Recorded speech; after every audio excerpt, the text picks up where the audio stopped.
What's going on, guys? I'm MrGoldenGamer, and I make gaming videos that nobody watches.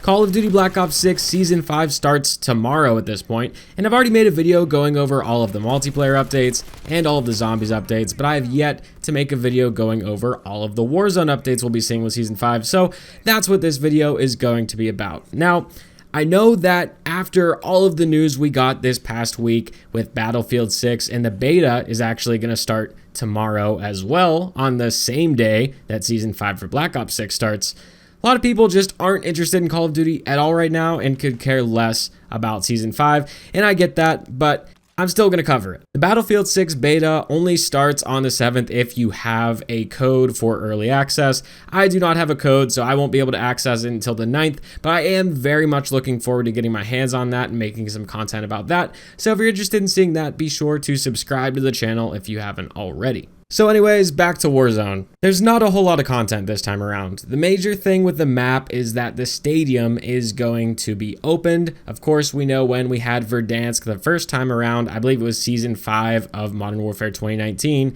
the stadium was opened then, but this time, the stadium is being opened by a giant red laser coming out of the sky. So I guess this means that Warzone is kind of its own universe. I don't think they're tying this into the story with Black Ops 7 or anything like that, so it's kind of cool to see that Warzone is starting to branch out and kind of do its own thing. But regardless, all that's happening is the stadium is opening, and we've seen the stadium open in the past when we had Verdansk all the way back in 2020. There will be a new contract called Satellite Hijack, and this honestly sounds like more of an event than a contract. I'm just going to read exactly what the blog post says here. It says, this contract is only available during the first full week of the season, so don't miss your chance to engage in this important event. Secure the blank to obtain a special reward, the blank, available to every member of your squad and usable during the rest of the match, as well as permanently placed in your gunsmith. Further comms to follow.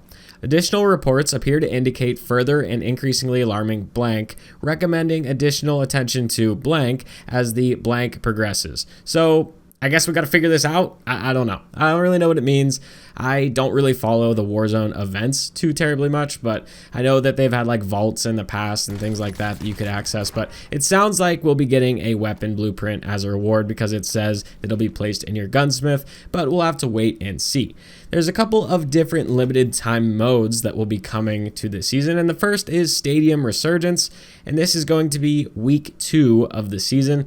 Basically, it's just Resurgence rules in the Stadium POI now that it's open, so if you want to get really familiar with that area of the map, you can go ahead and play Resurgence in the stadium, and I think I'll do that. It honestly sounds fun. I've been grinding out weapon camos in Warzone quite a bit now because a lot of my friends don't play, and I've just been hopping in solo and basically killing bots in the casual modes just to farm camos, but it's still been fun. I've had a good time, so I think Stadium Resurgence will be pretty fun for that as well. There's also another new limited time mode called Deadline, and this is coming in season, and it is only for squads, and it has 100 players, but it's players and AI. So this mode actually has respawns, and the only way that you can get eliminated is if your team is the lowest scoring team at the end of that specific circle collapse. So you'll kill both humans and AI bots to rack up your score, and you're also rewarded with score by completing contracts, looting supplies,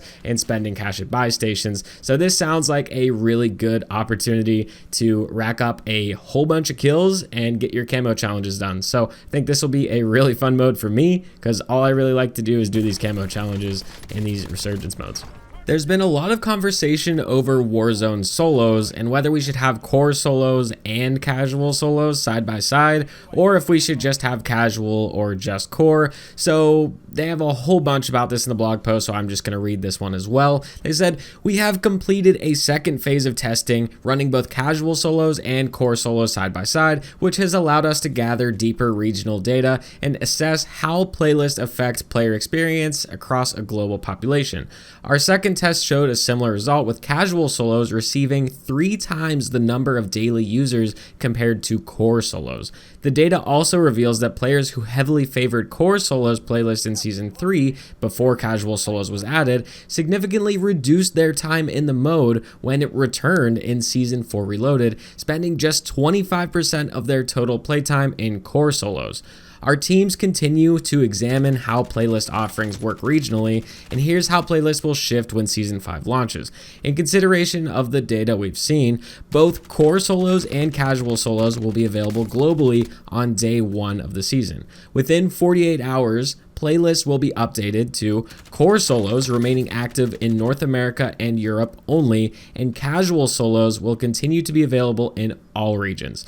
In North America and Europe, core solos was marginally more sustainable than other regions in both phases of testing. However, the mode still suffered from match quality concerns, connection, match times, due to players preferring other available playlists. In other regions, core solos was unable to deliver acceptable match quality. Casual solos has proven itself to be more approachable and globally sustainable. Keeping this mode live worldwide ensures that solo players everywhere have a healthy, high-quality match experience. By tailoring the playlist based on regional data, we're ensuring that every Call of Duty Warzone player gets the best possible experience, regardless of location. This is the next step in refining how we build playlists that serve Call of Duty Warzone players. We'll continue to evaluate performance and feedback as Season 5 rolls out. Now, there's a few things I want to touch on here. Is obviously, now that there is a casual option, there's going to be a lot more people playing that casual one, and I don't even think it's just because of the gameplay experience. I think it's just the easiest path to finish these camo challenges. There's so many camo grinders. Like, look at Plunder, for example. Before there were any of these camo grinding playlists, people would play Plunder just to do the camo challenges because you could get more kills, right?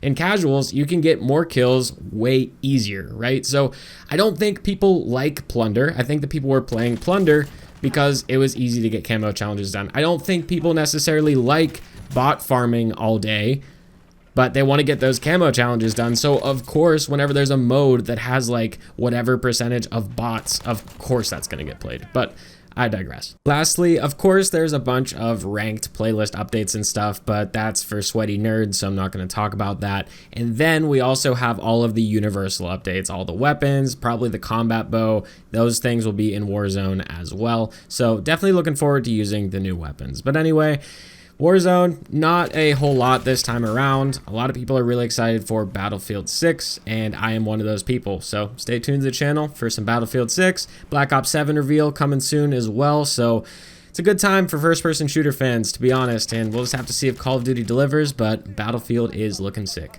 Let me know what you think down in the comments below. Once again, guys, I'm MrGoldenGamer. Thank you so much for watching, and I'll catch you guys in the next one.